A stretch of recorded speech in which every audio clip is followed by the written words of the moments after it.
Ready to keep reading Good Omens by Terry Pratchett and Neil Gaiman. We are maybe a quarter of the way through, so let's get going on this. They just got shot. Crowley sank down with his back against a statue. Aziraphale had already toppled backward into a rhododendron bush, a dark stain spreading across his coat. Crowley felt dampness suffusing his own shirt.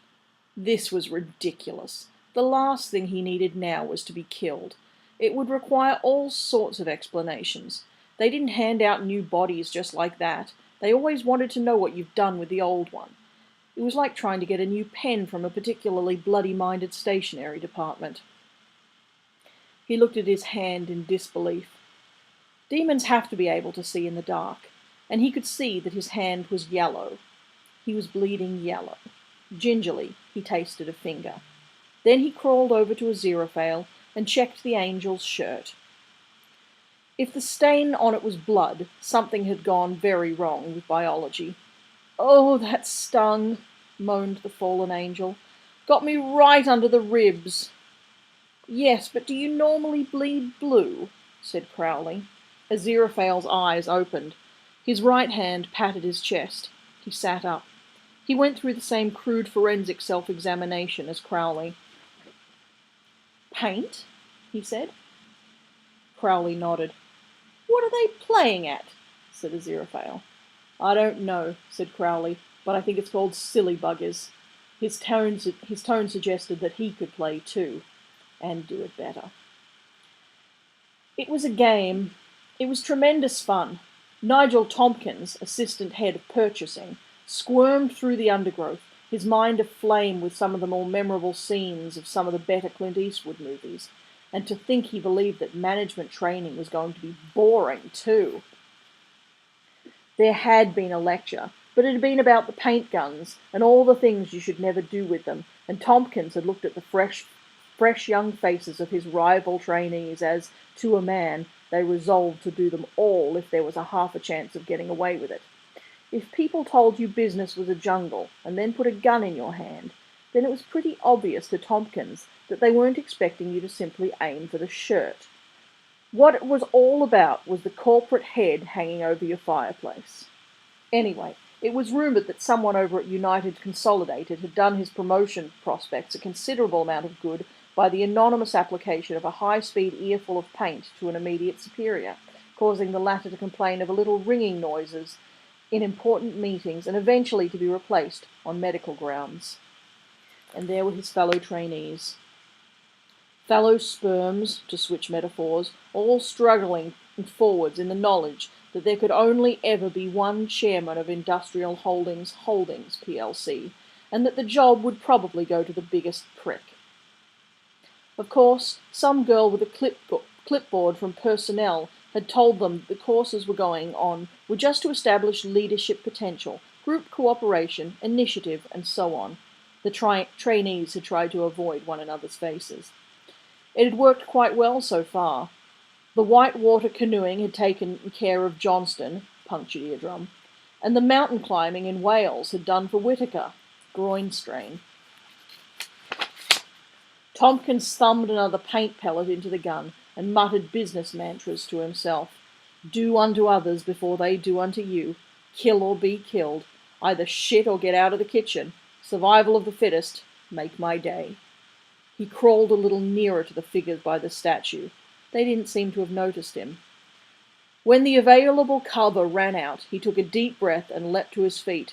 "Okay, douchebags, grab some Oh, no!" One of the figures had been there. It was something dreadful. He blacked out. Crowley restored himself to his favourite shape. "I hate having to do that," he murmured. "I'm always afraid I'll forget how to change back, and it can ruin a good suit."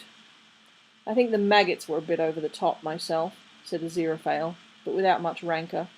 Angels had certain moral standards to maintain, and so, unlike Crowley, he preferred to buy his clothes rather than to wish them into being from raw firmament, and the shirt had been quite expensive. "I mean, just look at it," he said. "I'll never get the stain out." "Miracle it away," said Crowley, scanning the undergrowth for any more management trainees. Yes, but I'll always know the stain was there. You know, deep down, I mean, said the angel. He picked up the gun and turned it over in his hands. I've never seen one of these before, he said. There was a pinging noise, and the statue beside them lost an ear. Let's not hang around, said Crowley. He wasn't alone. This is a very odd gun, you know. Very strange. I thought your side disapproved of guns, said Crowley. He took the gun from the angel's plump hand and sighted along the stubby barrel.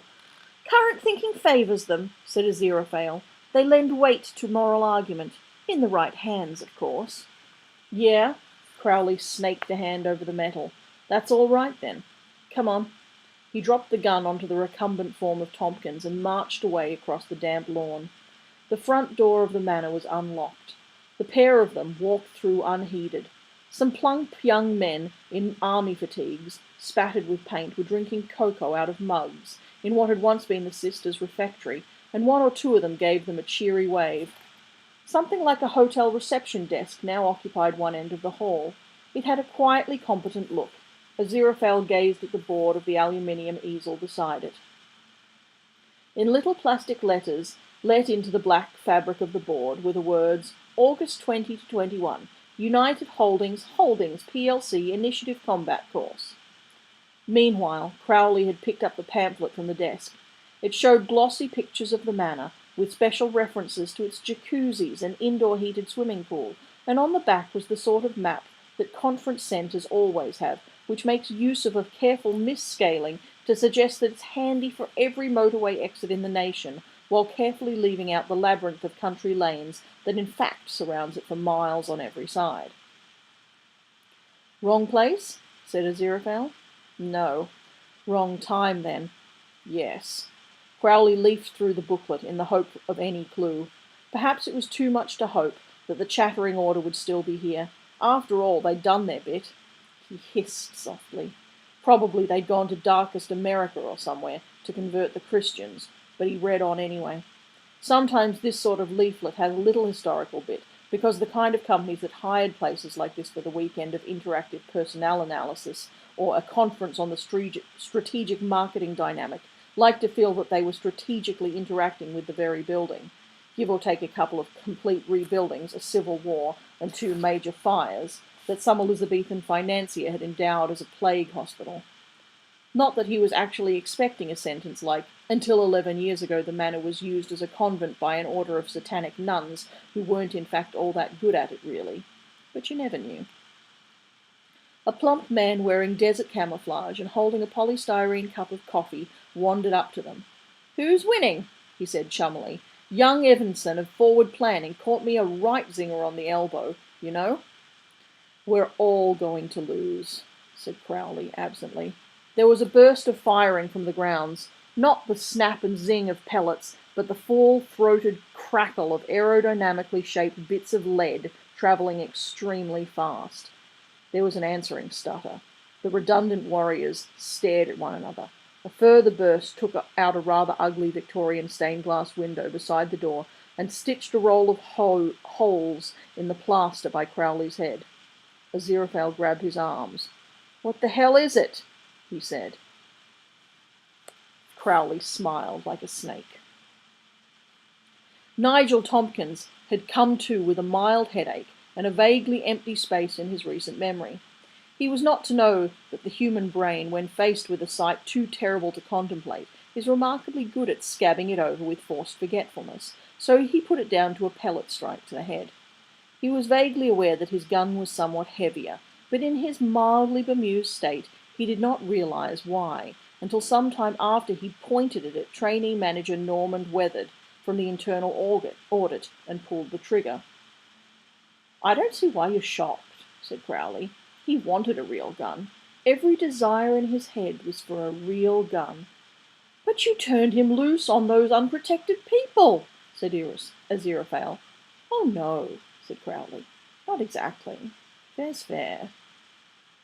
The contingent from financial planning were lying flat on their faces in what had once been the ha-ha, although they weren't very amused. I always said you couldn't trust those people from purchasing, said the deputy financial manager. The bastards! A shot pinged off the wall above him. He crawled hurriedly over to the little group clustered around the fallen Weathered. "How does it look?" he said. The assistant head of wages turned a haggard face towards him. "Pretty bad," he said. "The bullet went right through nearly all of them. Access, Barclaycard, diners, the lot. It was only the American Express Gold that stopped it," said Weathered.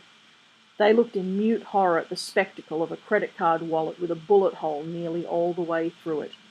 "Why'd they do it?" said the wages officer. The head of internal audit opened his mouth to say something reasonable, and didn't. Everyone had a point where they crack, and his had just been hit with a spoon. 20 years in the job. He'd wanted to be a graphic designer, but the careers master hadn't heard of that. 20 years of double-checking Form BF18. 20 years of cranking the bloody hand calculator, when even the people in forward planning had computers. And now for reasons unknown, but possibly to do with reorganization and desire to do away with all the expense of early retirement, they were shooting at him with bullets. The armies of paranoia marched behind his eyes. He looked down at his own gun. Through the mists of rage and bewilderment, he saw that it was bigger and blacker than when it was issued to him. It felt heavier too. He aimed it at a bush nearby and watched a stream of bullets blow it to oblivion. Oh, so that was their game. Well, someone had to win. He looked at his men. "Okay, guys," he said, "let's get the bastards." "The way I see it," said Crowley, "no one has to pull the trigger." He gave Aziraphale a bright and brittle grin. "Come on," he said, "let's have a look around while everyone's busy." Bullets streaked across the night. Jonathan Parker, purchasing section, was wriggling through the bushes when one of them put an arm around his neck. Nigel Tompkins spat a cluster of rhododendron leaves out of his mouth. "Down there it's company law," he hissed through mud-encrusted features, "but up here it's me." "That was a pretty low trick," said Aziraphale as they strolled along the empty corridors. "What did I do? What did I do?" said Crowley, pushing open doors at random. "There are people out there shooting one another." "Well, that's just it, isn't it? They're doing it themselves. It's what they really want to do. I just assisted them. Think of it as a microcosm of the universe. Free will for everyone. Ineffable, right?" Aziraphale glared. "Oh, all right," said Crowley wretchedly. "No one's actually going to get killed. They're all going to have miraculous escapes. It wouldn't be fun otherwise." Aziraphale relaxed. "You know, Crowley," he said, beaming, "I've always said that deep down inside you're really quite a—" All right, Crowley snapped. "Tell the whole blessed world, why don't you?" After a while, loose alliances began to emerge. Most of the financial departments found they had interests in common, settled their differences, and ganged up on forward planning. When the first police car arrived, 16 bullets from a variety of directions hit it in the radiator before it had got halfway up the drive. 2 more took out its radio antenna, but they were too late. Too late. Mary Hodges was just putting the phone down when Crowley opened her office door. "It must be terrorists," she snapped. "Or poachers." She peered at the pair of them. "You are the police, aren't you?" Crowley saw her eyes began to widen. Like all demons, he had a good memory for faces, even after 10 years, the loss of a wimple, and the addition of some rather severe makeup.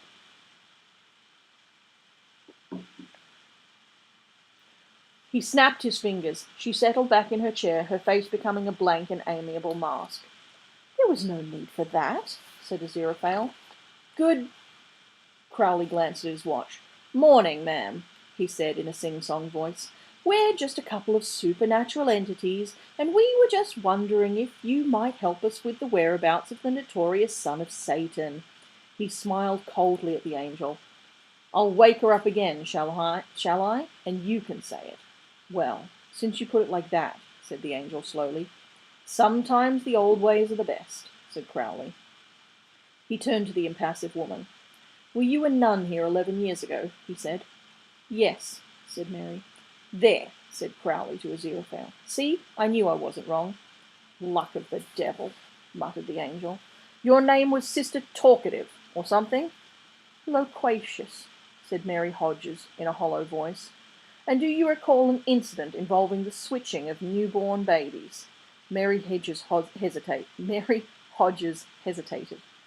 When she did speak, it was as though memories that had been scabbed over were being disturbed for the first time in years. Yes, she said. Is there any possibility that the switch could have gone wrong in some way? I do not know. Crowley thought a bit. You must have had records, he said. There are always records. Everyone has records these days. He glanced proudly at Aziraphale. It was one of my better ideas.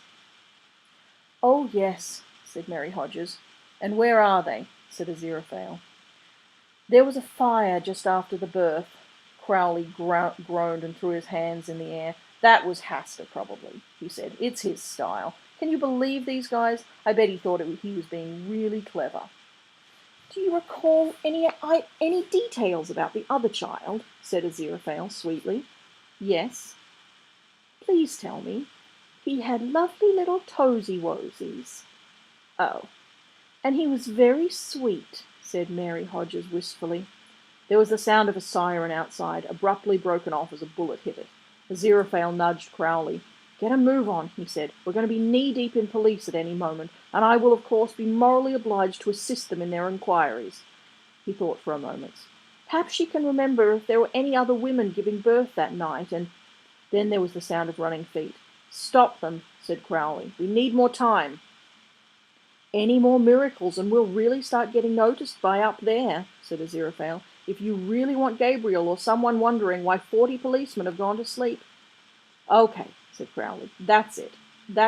It was worth a try. Let's get out of here. In 30 seconds you will wake up, said Aziraphale to the entranced ex-nun, and you will have had a lovely dream about whatever you like best, and... Yes, fine, sighed Crowley. Now can we go? No one noticed them leaving. The police were too busy herding in 40 adrenaline-drunk, fighting-mad management trainees. 3 police vans had gouged tracks in the lawn, and Aziraphale made Crowley back up for the first of the ambulances, but then the Bentley swished into the night. Behind them, the summer house and the gazebo were already ablaze. We've really left that poor woman in a dreadful situation, said the angel. You think? Said Crowley, trying to hit a hedgehog and missing. Bookings will double, you mark my words. If she plays her cards right, or sorts out the waivers, ties up the legal bits, initiative training with real guns, they'll form queues. Why are you always so cynical? I said, because it's my job. They drove in silence for a while. Then Aziraphale said, You'd think he'd show up, wouldn't you? You'd think we could detect him in some way. He won't show up, not to us. Protective camouflage. He won't even know it, but his powers will keep him hidden from prying occult forces. Occult forces? You and me, explained Crowley. I'm not a cult, said Aziraphale. Angels aren't a cult. We're ethereal. Whatever, snapped Crowley, too worried to argue. If there's some other way of locating him... Crowley shrugged. Search me, he said. How much experience do you think I've got in these matters? Armageddon only happens once, you know. They don't let you go around again until you get it right. The angel stared out at the rushing hedgerows. It all seems so peaceful, he said. How do you think it will happen? Well, thermonuclear extinction has always been very popular, although I must say the big boys have been quite polite to each other at the moment. Asteroid strike? Said Aziraphale. Quite the fashion these days, I understand. Strike into the Indian Ocean, great big cloud of dust and vapour, goodbye all higher life forms? Wow, said Crowley, taking care to exceed the speed limit. Every little bit helped. Doesn't bear thinking about, does it? Said Aziraphale gloomily. All the higher life forms scythed away just like that. Terrible. Nothing but dust and fundamentalists. That was nasty. Sorry, couldn't resist it. They stared at the road. Maybe some terrorist, Aziraphale began. Not one of ours, said Crowley. Or ours, said Aziraphale. Although ours are freedom fighters, of course. I'll tell you what, said Crowley, scorching rubber on the Tadfield bypass. Cards on the table time. I'll tell you ours if you tell me yours. All right, you first. Oh no, you first. But you're a demon. Yes, but a demon of my word, I should hope. Aziraphale named 5 political leaders. Crowley named 6. 3 names appeared on both lists. See, said Crowley, it's just like I've always said. They're cunning buggers, humans. You can't trust them an inch. But I don't think any of ours have any big plans afoot, said Aziraphale. Just minor acts of political protest, he corrected. Ah, said Crowley bitterly. You mean none of this cheap mass-produced murder, just personal service, every bullet individually fired by a skilled craftsman? Aziraphale didn't rise to it. What are we going to do now? Try and get some sleep? You don't need sleep. I don't need sleep. Evil never sleeps, and virtue is ever vigilant. Evil in general, maybe. This specific part of it has got into the habit of getting its head down occasionally. He stared into the headlights. The time would come soon enough when sleep would be right out of the question. When those below found out that he personally had lost the Antichrist, they'd probably dig out all those reports he'd done on the Spanish Inquisition and try them out on him, one at a time, and then all together. He rummaged in the glove compartment, fumbled a tape at random, and slotted it into the player. A little music would... Beelzebub has a devil put aside for me. For me, murmured Crowley. His expression went blank for a moment. Then he gave a strangled scream and wrenched at the on-off knob. Of course, we might be able to get a human to find him, said Aziraphale thoughtfully. What? Said Crowley, distractedly. Humans are good at finding other humans. They've been doing it for thousands of years, and the child is human, as well as, you know. He would be hidden from us, but other humans might be able to, sense him perhaps, or spot things we wouldn't think of. It wouldn't work. He's an Antichrist. He's got this sort of automatic defense, hasn't he? Even if he doesn't know it. It won't even let people suspect him. Not yet. Not till it's ready. Suspicion will slide off him like whatever it is water slides off, he finished lamely. Got any better ideas? Got one single better idea? Said Aziraphale.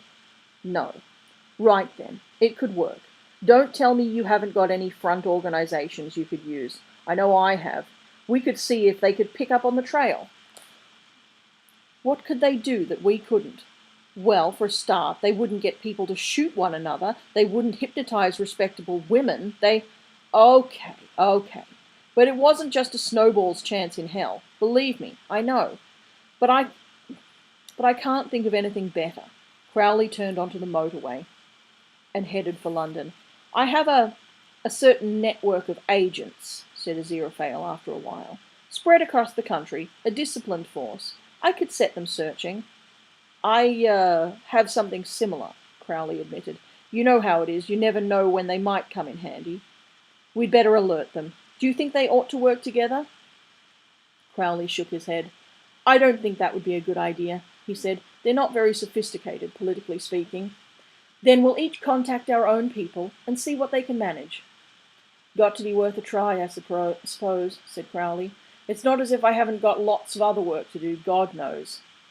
His forehead creased for a moment, and then he slapped the steering wheel triumphantly. Ducks! He shouted. What? That's what water slides off. Aziraphale took a deep breath. Just drive the car, please, he said warily. They drove back through the dawn, while the cassette player played J.S. Bach's Mass in B minor, vocals by F. Mercury. Crowley liked the city in the early mornings. Its population consisted almost entirely of people who had proper jobs to do and real reasons for being there, as opposed to the unnecessary millions who trailed in after 8 a.m., and the streets were more or less quiet. There were double yellow no parking lines in the narrow road outside Aziraphale's bookshop, but they obediently rolled back on themselves when the Bentley pulled up on the curb. Well, okay, he said, as Aziraphale got his coat from the back seat. We'll keep in touch, okay? What's this? Said Aziraphale, holding up a brown oblong. Crowley squinted at it. A book? He said. Not mine. Aziraphale turned a few of the yellowed pages. Tiny bibliophiliac bells rang in the back of his mind. It must have belonged to that young lady, he said. We ought to have got her address. Look, I'm in enough trouble as it is. I don't want to get it about that I go around returning people's property to them, said Crowley. Aziraphale reached the title page. It was probably a good job Crowley couldn't see his expression. "I suppose you could always send it to the post office there," said Crowley, "if you feel like you must. Address it to the mad woman with the bicycle. Never trust a woman who gives funny names to means of transport." "Yes, yes, certainly," said the angel. He fumbled for his keys, dropped them on the pavement, picked them up, dropped them again, and hurried to the shop door. "We'll be in touch, shall we?" Crowley called after him. Aziraphale paused in the act of turning the key. "What?" he said. Oh, yes, fine. Jolly good." And he slammed the door.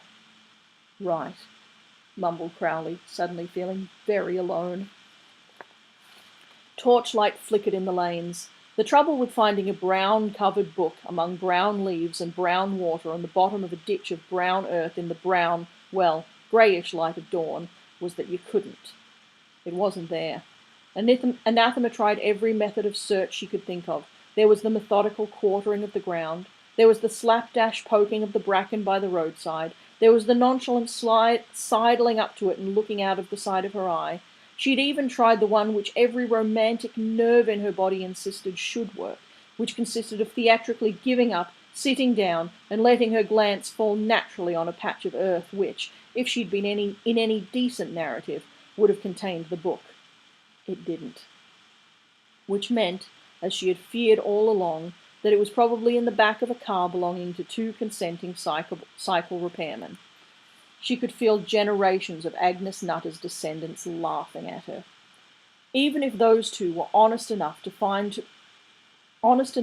to return it, they'd hardly go to all the trouble of finding a cottage they'd barely even seen in the dark. The only hope was they wouldn't know it was what they'd. The only hope was that they wouldn't know what it was they'd got. And I will see you again soon, hopefully, for the next